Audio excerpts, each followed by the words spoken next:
È un grande onore per me essere stato nominato dal Consiglio tra i 3 grandi elettori che il Friuli Venezia Giulia ha inviato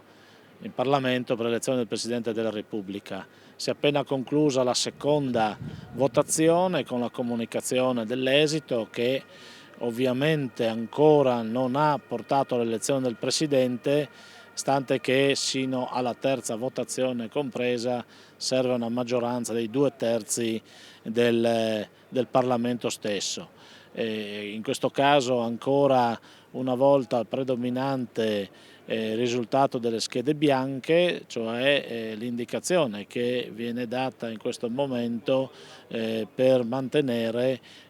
la candidatura di Sergio Mattarella, indicata appunto dal Partito Democratico e dalle forze che con lui indicano questo nome, mantenerla ancora in attesa della quarta votazione che si terrà sabato mattina,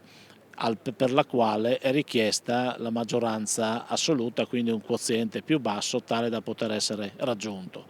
Credo che l'indicazione di Sergio Mattarella, che il Partito Democratico ha offerto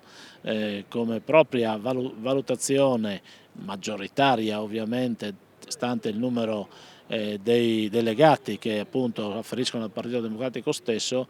sia una indicazione che rispetta quelle che sono caratteristiche che il Capo dello Stato in questo momento è importante abbia. Sergio Mattarella è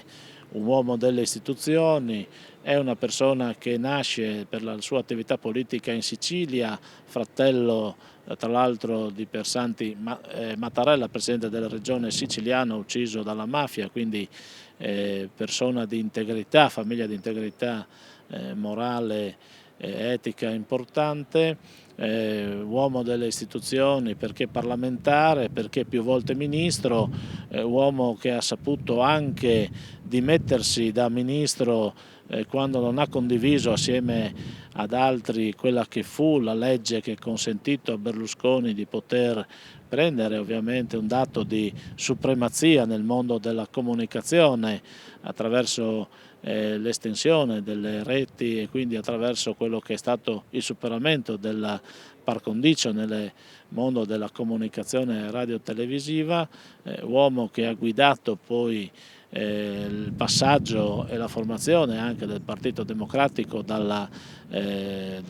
percorso del Partito Popolare, della Margherita, quindi una persona con grande esperienza politica e ad oggi giudice della Corte Costituzionale, cioè uomo garante delle istituzioni, in una fase nella quale le istituzioni sono interessate da importanti processi di riforma. La riforma costituzionale dello Stato, rapporti tra Stato, Regione, soppressione delle province, dall'altro lato nuova legge elettorale con una modifica dello schema dei rapporti tra governo, Parlamento e le altre istituzioni dello Stato stesso, quindi una figura di presidente sicuramente eticamente rispettabile, moralmente irreprensibile, una persona che sa essere anche